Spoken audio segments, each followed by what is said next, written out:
Okay, Kal Halalim, La Yahweh Bahasham Yahweh Shai, Bahasham Racha Kodash, double honors unto the apostles of GMS, who I learned this truth from, who do well, and salutations unto you Akim and Aquathim, that do take heed in sincerity and in truth. Alright, coming back again with another lesson through the spirit of Yahweh Bahasham Yahweh Shai, getting into pace, alright, pacing yourself in this word, very important aspect in this truth. What I mean by pacing is you taking each step at your own rate. You know, you can't really rush, or you can't be too slothful in this truth. You know, it all goes back to the magic word balance. But you have to find this pace where you're growing at a rate, man. And again, Salakia, again, that rate cannot be over what you you know what you can take. And a lot of people, a lot of men, they think they can be at a certain rate, but they get overwhelmed, man. And it all goes back to basically biting more than you can chew off, or however the saying goes. But basically, you took a bigger piece than you thought you could handle. I'm gonna play this clip. This is again from a Joe Rogan podcast. This guy Faraz Sahabi, as you see on the screen, he's among other things, he's an MMA coach. George St. Pierre's head coach. He's a wise dude, in this world. Okay, I'll say that. I'm not saying as a man of the Lord or anything, but he's a witty guy, man. He's Lebanese, so I knew a Lebanese guy growing up too. They're witty guys, man. And he's into philosophy and all kinds of things. But he actually, in this is just 1 minute, 1.5 minutes. He actually conveys a very good point in this clip. I'm gonna play it and give my own commentary on it, and then we'll get into the scriptures. All right. Say if they do a CrossFit class, and I'm speaking out of ignorance, honestly, because I only watch them on video. I've never done a CrossFit class, but it seems to me they're competing against each other. Yeah, they're going all out, trying to set up PR every class. Yeah, It's ridiculous. All due respect, I mean, it just doesn't make any sense. but why is it so popular?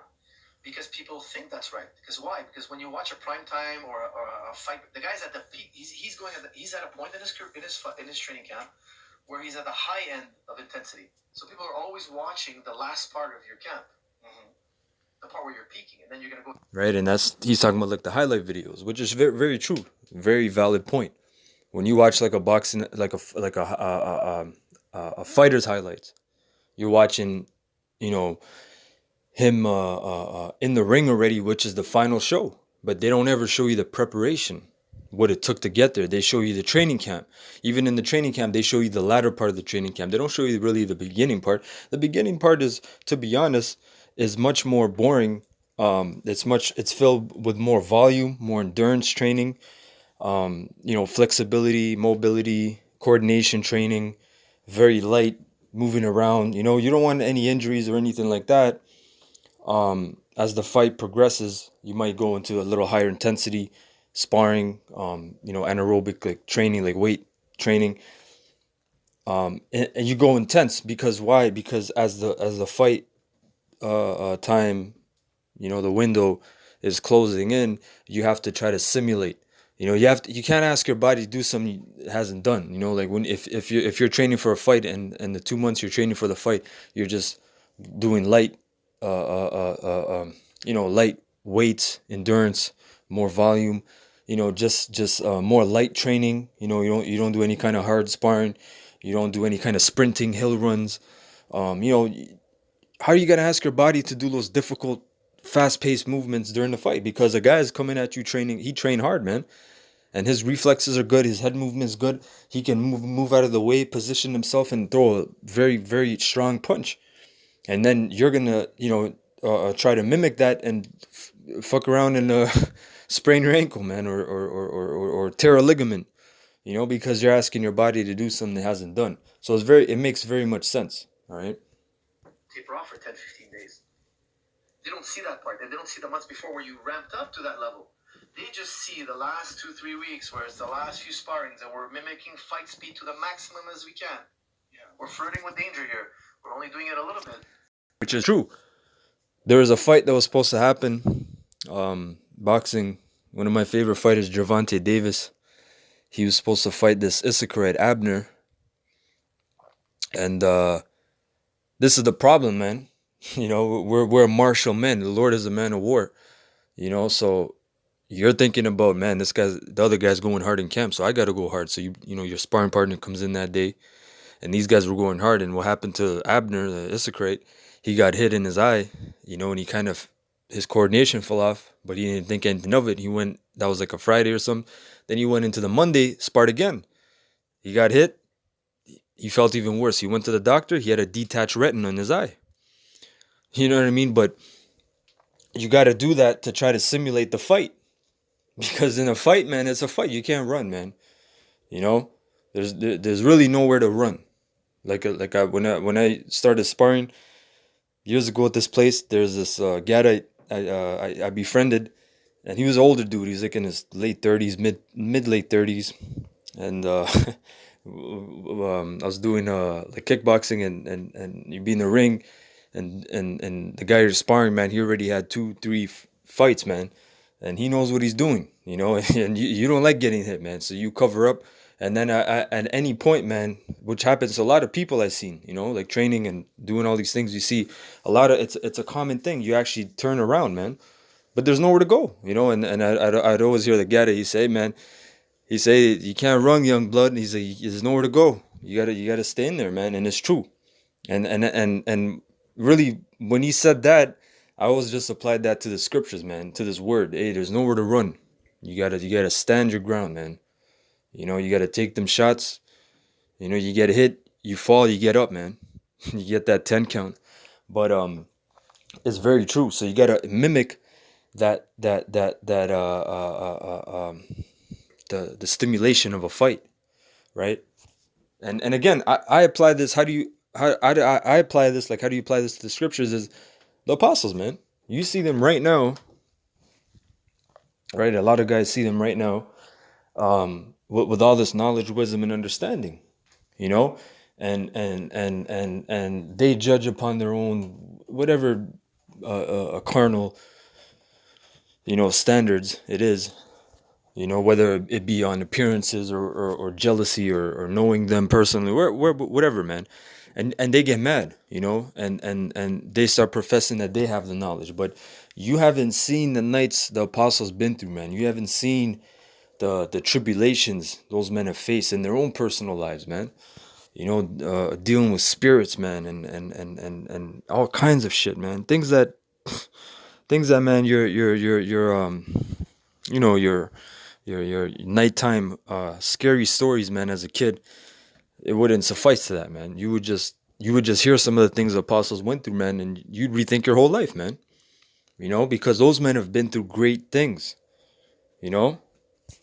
So it's the same thing. You're seeing like the highlights, and you can't jump on the bandwagon now.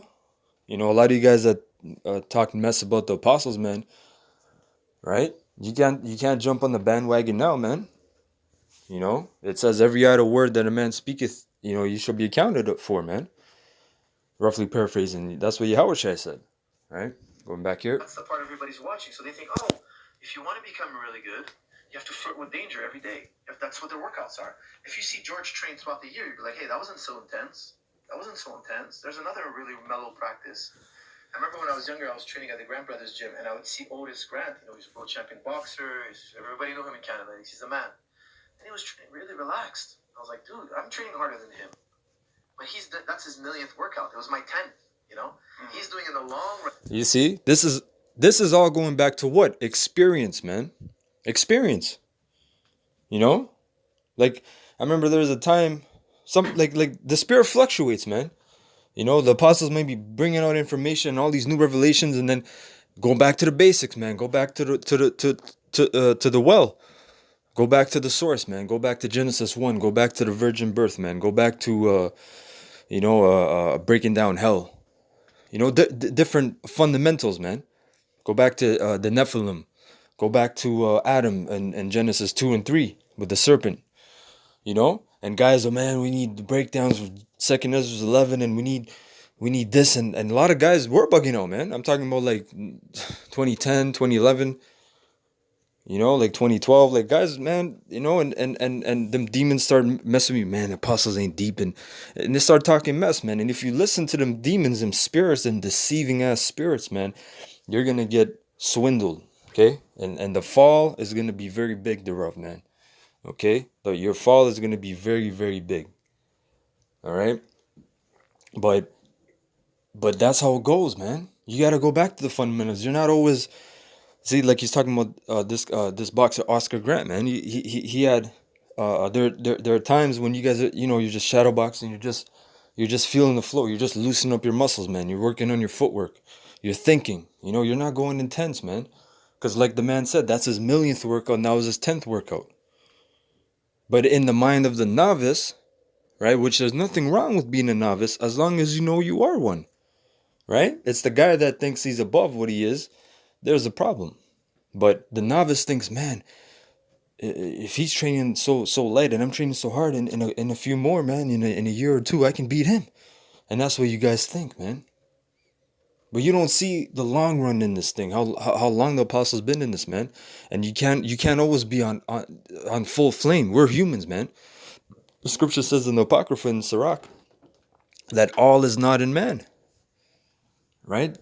The degree of flame goes up and down. And men get they really get bugged out over that, because they can't see the equilibrium, the middle ground, right? So going back, he's added way more years of training. So that's when I started to understand that the champion, the best guy, he's training for the long run. It's far more intelligent. He's getting far more workouts in than me. That's burned out, and the next day I need a rest. Right. Yeah. So it's consistency over intensity. Intensity entails you need to take a break. There's just no way around it. So, hey, and the Lord said, be instant in season and out of season. So there's nothing wrong, man. Going back to the basics, brothers are trying to find new lessons and new videos and all these things, and just go back to the basics. There's a lot of new brothers coming in, man, that need that milk. Okay, so let's look up this word pace. Noun, a step in walking, rate of motion, from Old French pas, meaning a step, pace, trace, and directly from Latin passus or passum, meaning a step, pace, stride. I'm going to go straight to the point down here, probably from PIE, which is pat, a variant form of root pete, meaning to spread, right? Or to stretch. And what comes to my mind about that is the branches, man. We are the branches, the offspring of Yahushua, really. Let's go to the book of Romans 5:1. It says, therefore, being justified by faith, we have peace with the Most High through our Lord Yahushua Mashiach, by whom also we have access by faith into this grace wherein we stand and rejoice in hope of the glory of the Most High. And not only so, but we glory in tribulations also, knowing that tribulation worketh patience. And we need that patience, man, because that patience, the word patience means to suffer, right? So through that suffering, even Esau, in his psychology, in his world of psychology, he tells you all these things you suffer in your life are ultimately what shapes you, and builds your character, and these are things you can look back and say, man, that was a lesson. So if someone asks me now, or I'm presented with the same scenario, I know what to do. Like hard things, man, that you can't really buy, man. There's no books out on, hey, if this happens and you do this, and no, really, it's from the scriptures. You gotta listen, but then, sometimes you go your own way, and the Lord, okay, you're gonna learn it now. You're gonna learn that lesson. Okay. Verse 4, and patience, experience hope, and the men of Great Millstone, the apostles, man, they're men of experience, man. Those are men of experience. Okay, because they've been very patient, right? And hope maketh not ashamed, because the love of the Most High is shed abroad in our hearts by the Holy Spirit, which is given unto us, right? See, the Holy Spirit, man, the Ruach HaKodesh. That's something not to play around with either, man. That's a serious thing, man. That's a blessing, man. right? To be a part of that. Let's go to this is the one. This is John 15 verse 1. And this is Yahushua speaking in the red letter. He said, I am the true vine, and my Father is the husbandman. See? Because he's the firstborn, man. He's the first spirit created of Yahweh. So he's the only begotten son of Yahweh. And Yahushua created everything else. But Yahweh, he's the husbandman. He's the planter, man. He's the, he's the supreme being, man. Verse 2, every branch in me that beareth not fruit, he taketh away. And every branch that beareth fruit, he purgeth it, that it may bring forth more fruit. See? So we are those branches, man. Lord's will. And if you bear fruit, he purges you more. Which what is that linking up with? The gold tried in the furnace. Right? Which is equated to you men catching hell, which is a form of purging. Right? Verse 3, now ye are clean through the word which I have spoken unto you. And in the book of, Ephesians 5, I believe, it mentions about cleansing you with this water, which is the word, right? Verse 4, abide in me and I in you, as the branch cannot bear fruit of itself. See? Except it abide in the vine. No more can ye except ye abide in me. See, so we must abide in Yahushua. So you have men that deny the Lord, man. Well, guess what? You're not a branch. You're actually withered away, man. You're not even part of the vine. Right? You have the vine and then you have the fruit. And from the vine you have the branches which bear the fruit. Right? You never see a branch without no vine. If you see a branch without a vine, there's no fruit. Because that branch is dead. Verse 5, I am the vine, ye are the branches. He that abideth in me, and I in him, the same bringeth forth much fruit. For without me, ye can do nothing, man. So, like, brothers coming up to your camp and listening, hey, that's a blessing, man. Because without Yahushua, that couldn't happen. And that means Yahushua is amongst you, man. When 2 or 3 are gathered in my name, there am I in the midst. You got to say Barakatah Yahweh, Barakatah Yahushua for that. Because that means that Yahushua is working with you, man. If you have fruit and brothers coming up and listening and coming in the camp, right? Verse 6, if a man abide not in me, he is cast forth as a branch and is withered, and men gather them and cast them into the fire, and they are burned, which is going into the missiles, man, the final judgment. Okay, final destination. It says, verse 7, if ye abide in me and my words abide in you, ye shall ask what ye will, and it shall be done unto you. Herein is my Father glorified, that ye bear much fruit. So shall ye be my disciples. And have not the apostles bared much fruit, man? Through international seas and waters, man? Right? And that's all through the spirit and power of Yahweh B'Hashem Yahushai B'Hashem Ruchakodash. Right? It says,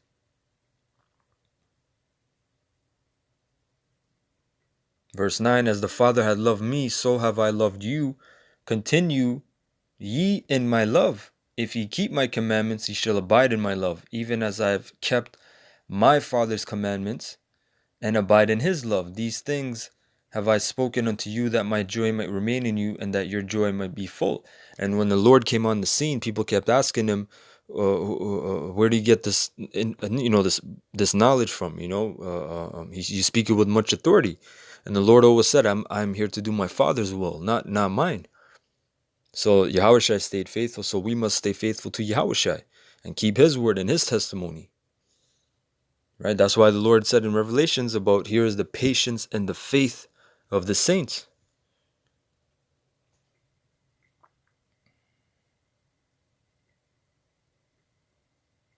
Verse 12, this is my commandment, that ye love one another as I have loved you.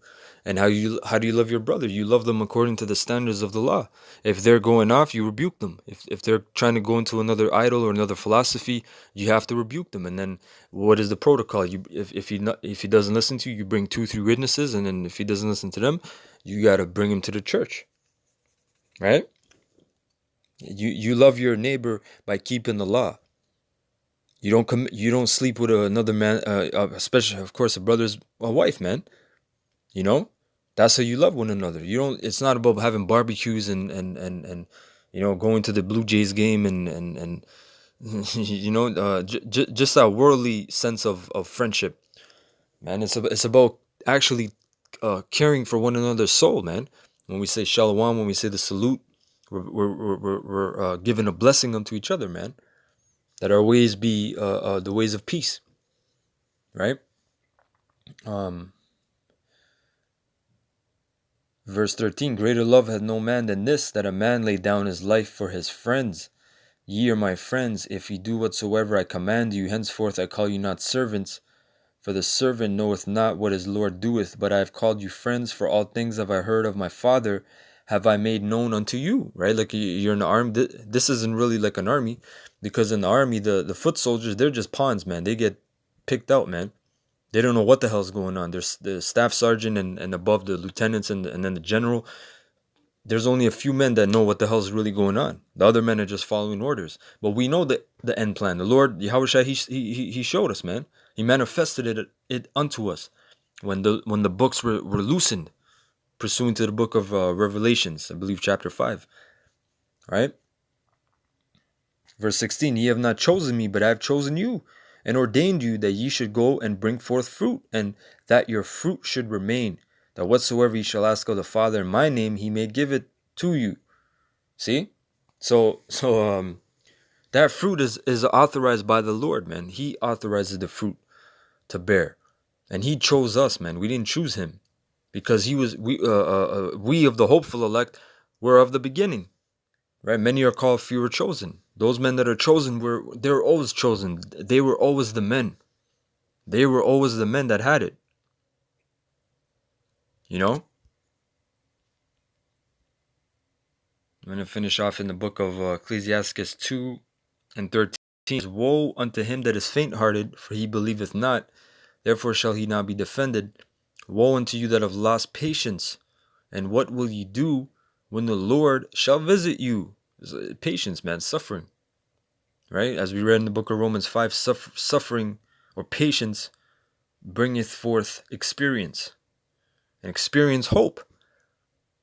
Because once you've seen almost, the apostles, man, they like the saying or phrase goes, they seen it all. They really, not seen it all, but you know what I mean. In this society, they know how to operate, man. On all 6 gears. Okay? Very efficiently. And they can tell you younger men, and they do tell us younger men, and some of us younger men get offended, man. Some guys get offended. Oh, you talk about the woman, and you talk about so rough and all these things, and then okay, well, go find out, man. Go your own path and find out, and they do. Yeah,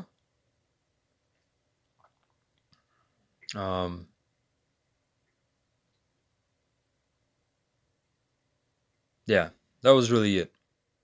That was a point I wanted on patience. All right, so with that, I want to say Kal Halalim La Yahweh Bahasham Yahweh Shai Bahasham Rachakodash. Double honors unto the apostles of GMS, who I learned this truth from, and salutations unto Akim and Aquathim that do take heed in sincerity and in truth. All right, until next time, Lord's will. Shalom.